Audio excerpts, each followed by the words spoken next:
भारत में एक नया और बहुत ही खतरनाक साइबर खतरा तेजी से फैल रहा है। एक ऐसा जाल जिसमें कोई भी कभी भी निशाना बन सकता है। इसे कहते हैं डिजिटल अरेस्ट। तो आखिर ये काम कैसे करता है और इससे बचने के लिए सबसे मजबूत ढाल क्या हो सकती है?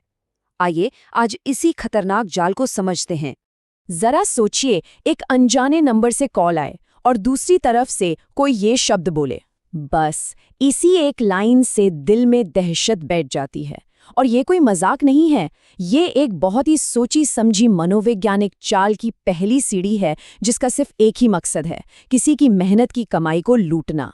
तो सवाल ये है कि ये डिजिटल अरेस्ट आखिर है क्या और ये कैसे लोगों के लिए एक बुरे सपने जैसा बनता जा रहा है। चलिए इसे थोड़ा और गहराई से जानते हैं। एक बात बिल्कुल साफ साफ समझ लेनी चाहिए, ये जो डिजिटल अरेस्ट है ना, इसका कानून से कोई लेना देना नहीं है। ये कोई असली कानूनी कार्रवाई नहीं है।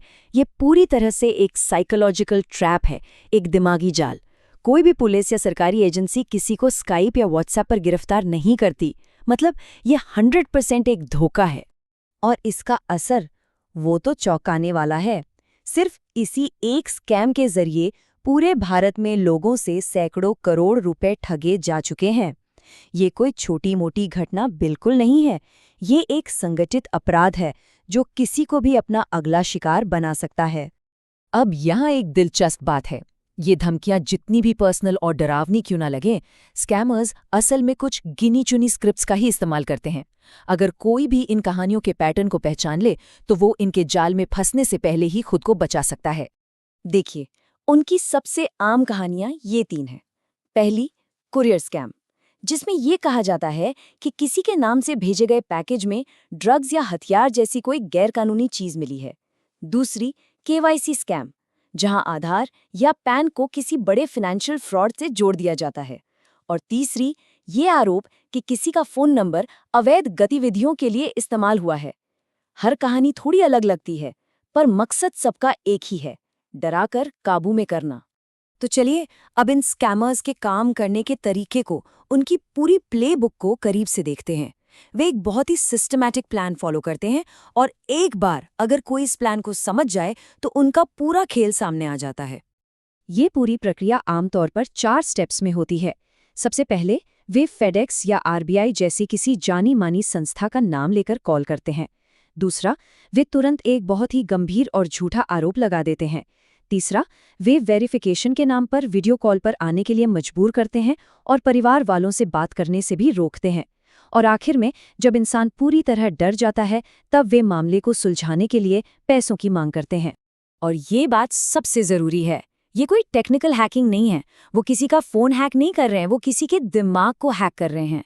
उनका असली हथियार है डर और आइसोलेशन, मतलब अकेलापन, जिससे सोचने समझने की शक्ति ही खत्म हो जाए। यही उनकी सबसे बड़ी ताकत है। लेकिन अगर कोई इसे समझ ले तो यही उनकी सबसे बड़ी कमजोरी भी बन जाती है। तो अब हम आते हैं सबसे जरूरी हिस्से पर, इस धोखे से खुद को बचाया कैसे जाए।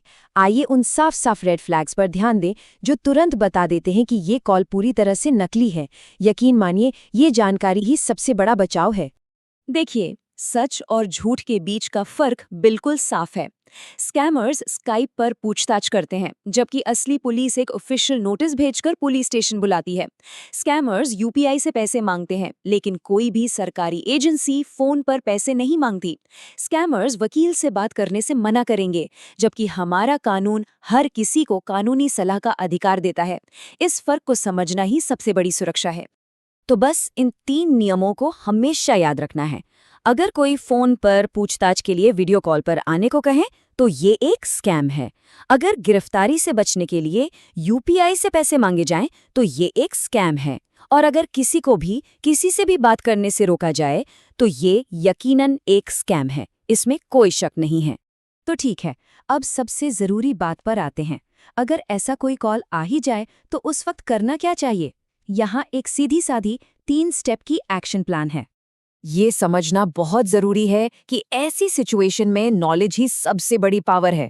जब किसी को ये पता होता है कि स्कैमर का अगला कदम क्या होगा, तो डर की जगह कॉन्फिडेंस ले लेता है और फिर सही फैसला लेना बहुत आसान हो जाता है।